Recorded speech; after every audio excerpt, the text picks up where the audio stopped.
एक गति मोशन को समझते हैं। गति किसे कहते हैं? किसी एक वस्तु की तुलना में दूसरे वस्तु के स्थान में यदि परिवर्तन होता है तो इसे गति की अवस्था कहते हैं। यदि स्थान में परिवर्तन नहीं होता है तो इसे विराम की अवस्था कहते हैं। आइए इसे अच्छे से समझते हैं।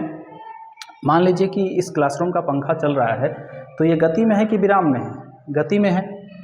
ये जो ब्लैक बोर्ड है ये गति में है कि विराम में है? विराम में है।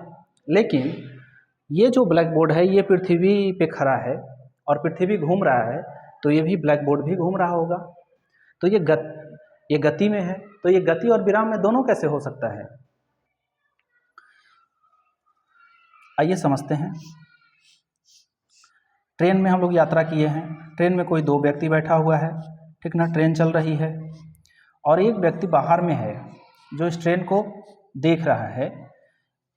तो ये देखता है कि अंदर वाले जो व्यक्ति बैठा हुआ है ये गति में है, लेकिन अंदर जो दोनों व्यक्ति है वो एक दूसरे को विराम में पाता है।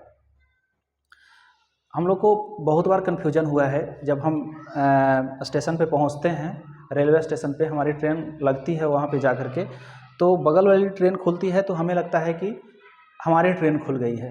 जब कई बार ऐसा मूर्ख बन जाते हैं तो झांक करके नीचे देखते हैं कि पत्थर चला कि नहीं, बाहर में पेड़ चला कि नहीं।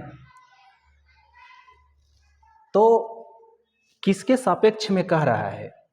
ये जो गति है ये किसके सापेक्ष में कह रहा है, किसके तुलना में कह रहा है? ये ब्लैक बोर्ड को अगर कोई अंतरिक्ष से देख रहा है तो ये गति में है।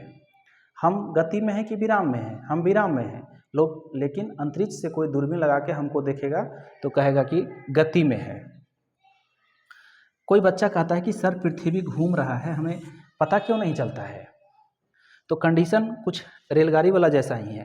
पृथ्वी में ऐसा शॉकर है, ये ढन ढूंढ नहीं करता है और ये घूम रहा है और बाहर में खिड़की भी नहीं है, तो हमें ये महसूस नहीं होता है कि हम घूम रहे हैं, पृथ्वी घूम रहा है। लेकिन अंतरिक्ष से कोई दूरबीन लगा करके पृथ्वी को देखेगा तो पृथ्वी घूम रहा है। तो उम्मीद है आप गति की परिभाषा समझ गए होंगे। किसके तुलना में कहा जा रहा है, किसके फ्रेम में कहा जा रहा है, फ्रेम ऑफ रेफरेंस मायने रखता है। किस फ्रेम में कहा जा रहा है, किसके तुलना में कहा जा रहा है कि वस्तु को